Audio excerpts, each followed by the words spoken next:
Welcome back, friends, to the Maxing You podcast. We're so excited that you're here with us today, and we are diving into a juicier topic. We like to talk about juicy topics. And so, we are a relationship and self-care centric podcast. And so today we're going to be talking about the dating trends of 2022 as defined by many industry experts, matchmakers, dating apps, you name it. So here are the trends, and here's what people are talking about. It's really interesting. Every year, there are trends in fashion, there's trends in food, there's trends in fitness. And what's really interesting is that is the same thing that happens in the dating market. There are always trends. So people don't just pop up in the new year and say, hey, we're going to date the same. Most people find themselves, the singles, are a bit frustrated by not having found the quality of the person that they were looking for, that yet another year they remain single. So they say, hey, let's change it up. Let's figure out what's different. And a lot of times people are becoming single for the very first time in the new year. And so they want to do something different than they've done before. And so here we are. So the first one is dry dating. So it's been really interesting. We've been in this pandemic for, a long time now, over 2 years, right? And so when we all bunkered down and we got into the pandemic some 2 years ago, there was a lot of drinking that was happening in people's homes, right? So people were just sort of solo drinking with their COVID mates, that sort of thing. And so now it's like, well, hey, 2 years of this type of drinking, because you can't go out anywhere in some places, that's got to end. And so a lot of people are saying, I don't want to be in a relationship where I'm drinking a lot, they're drinking a lot, and that becomes our norm. Hey, we know this is not super healthy. So how about dry dating? So this idea of going out on dates where neither party is partaking in alcohol. And what's really interesting, I thought that was interesting, is they say that 34% of global daters are now more likely to consider going on a dry date now than they were pre-pandemic.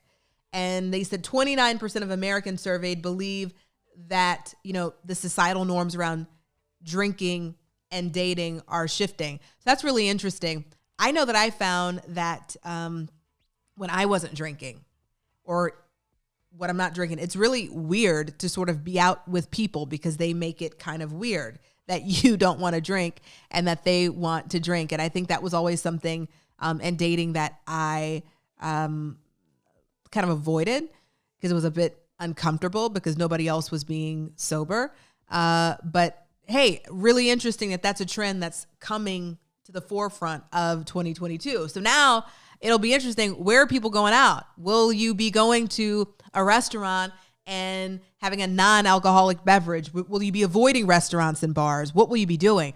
That's really interesting, especially because so many people do meet people at bars. Not a lot of people want to say that they do that, right? But they do meet people in these social outings that involve drinking, just because that's what is happening at the establishment. So where are people going to be meeting people now? So I don't know, are there a lot of park dates in the future, or movie dates, or what's up with that? That'll be really nice to figure out. And then there's also this idea that, the coffee dates are going to replace the alcohol dates, right? So the alcoholic beverage drinking dates will be replaced by coffee dates. So that's interesting. Now, the next trend is called Hesi Dating. So this idea that people don't really know how they feel about dating. They're a bit unsure if they want to date seriously, if they want to date casually. They don't know where they are. And so they're sort of dropping in and out of relationships. They're going on dates when they feel like they, want to go out, but they're not necessarily on the dating circuit, so to speak. I think it's really interesting that this is a trend, because hasn't that been what it's always been, right? People just kind of go out when they want to go out. You get on the app when you want to get on the app. You ask your friends for connection when you actually want to start being out there again, but it's not like an official thing. So that's really interesting that they're making it like it's a trend. But what's really nice is if people felt the pressure, when they go out on dates, if they did feel the pressure of feeling like, hey, this has got to be serious. I want to be here for sure. This is what I want to do.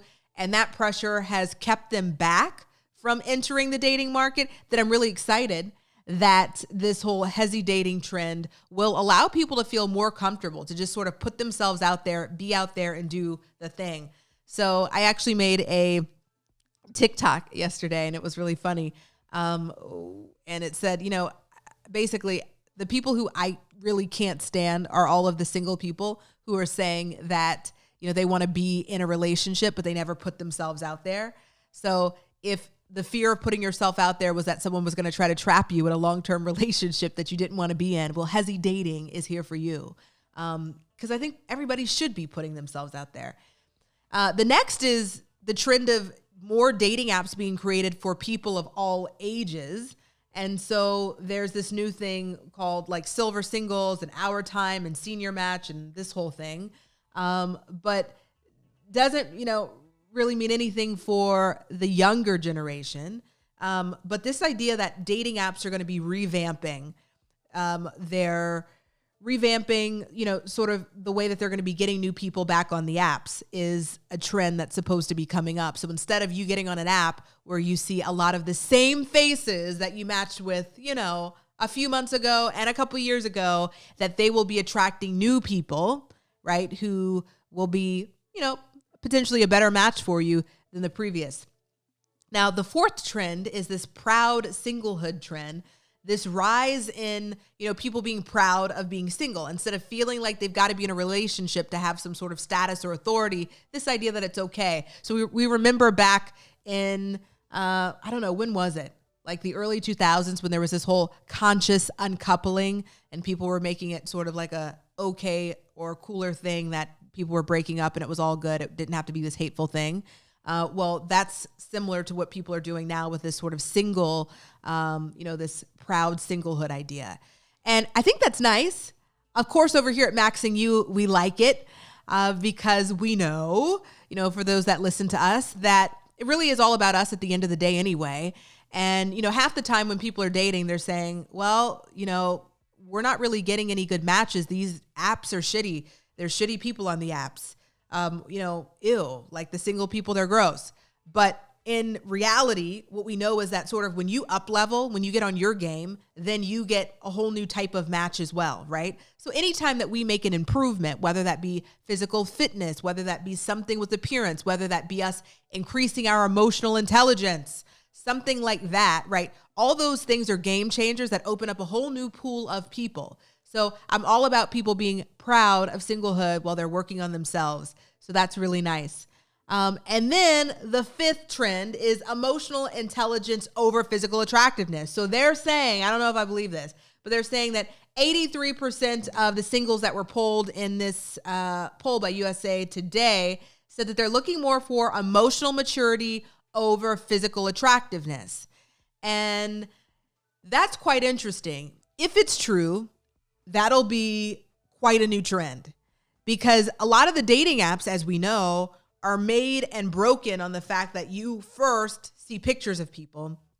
And after you scroll through, 8 of their pictures and make sure that they look consistent on all 8 pictures, then you decide to match with them. Most of the time, if people are being honest here, there's very little time being spent on what the bio is, if anything, right? So I remember having a conversation a couple weeks ago with a friend who's on Tinder and was asking sort of our internal matchmaking Tinder technique. So I shared it with her and it had something to do with the bio. And she says, who reads the bio? So that goes to show that I don't know that we're actually moving toward this idea of more emotional intelligence versus physical attractiveness. But if we are, then that could be a positive thing. So that'll be interesting. And then there's this trend of slow dating. And so slow dating is people taking the time to get to know each other and build a connection before deciding they want to pursue a relationship or meet in person. Well, that's kind of, I don't know about that. That's kind of weird because haven't people been doing that all of COVID? So remember when the pandemic first hit, we actually were taping Maxing You sometime after. But when the pandemic first hit, there was this idea that, hey, people are going to get to know each other. They're going to have more time to get to know each other because they can't meet in person because of the COVID restrictions, and that they would be spending more time talking, learning about the history of the person, learning about their likes and dislikes, and forming better connections. So people did that. I don't think that's anything that's new. And I don't know that I totally agree with it, right? Because I think if you are going to put yourself out there and you are going to put yourself on a dating app and you're going to spend the time and the energy to swipe and to click and then to move over from in-app messaging to text messaging, I think, hell, if the connection's good, if it's seeming like you're going to be meeting in a safe location, et cetera, you might as well just go ahead and meet and figure it out. Because I know as a matchmaker that one of the biggest deterrents that people have is that they spend so much time talking via text. And then they make a decision that they want to go out and meet the person, but the person doesn't want to come at that point. Now you've already told all your stories. They've seen the good, the bad, the ugly. You've had no time to see if there's any chemistry, or the person feels like this is boring. You know, you've gotten boring now. I don't know if I want to even waste my time to get dressed and go meet you. As harsh as that sounds, that is very much a reality of dating. So I don't know if I'm a huge fan of this idea of slow dating. So there's that. Now, what about those of us who are already in relationships? What the heck should we be doing? What should be the move here? You know, this year I have, made a decision, and I said, well, instead of this whole thing where, date nights are the thing, we sort of mapped out a calendar and said, hey, here's where we're going this year, right? Here's our whole travel schedule for the year, because for people with kids, it's nice to sort of have adult time where you get away. So being intentional about creating time and space. I saw a couple of people on Instagram make a post that I was really proud of, and they were basically saying that they and their partners decided that this year is the year for travel, that they are going to pick a couple weekends of the year, right? And then look at flights and see, the affordable flights, the cool places that they want to go, and they're going to book it. And how cool is that? I mean, this week alone, I must have gotten a couple of emails from, I don't know if it was American Airlines. I know that there was Southwest, and they had these, $39 specials for, trips and travel. And wouldn't that be nice for those people who are in relationships to really be able to take the time and get out of their current, element, go somewhere else, embark on an adventure together, bring yourselves closer before going back home and doing it all over again. I think that's really nice. And so, at least for me, something that's kind of big is this idea that, hey, and it all depends, right? It all depends on every person's situation, but I'm someone who definitely likes to have a change of scenery. I like to be doing different things. If I'm stuck in the mundane, I'm not the happiest. And so I think it just depends on, what people are doing with their partners. What's another trend? So another idea for the people who are actually in relationships is sort of those of you who are not going out and about because of, whatever reason, things going on with COVID. This idea of sort of bringing the date back home, but being intentional about it. So yeah, there's, pizza night and there's brunch at home and there's all these things, but usually those things are right there in the mix of all the other usual tasks that you do at the house, right? So it's not really brunch, because you were still, wearing your pajamas. You were still doing all the things that you would normally do around the house, but actually creating the atmosphere of brunch and, putting that on the table and then having a real date brunch, right? That's something. So in this area, there's now a trend for picnics, outdoor picnics, indoor picnics. And there are a couple companies who are putting those things together. So that's something I'll be trying soon. So those are just a few of the dating trends that are out there right now and my spin on them. And so, as we are embarking on this new year, for those of you who are single, take it from a former elite matchmaker myself, that the best thing you can do is create your list of what you want in a partner. You do your part of being as close of a match to that list as possible. And then cast the net, baby. Put it out there.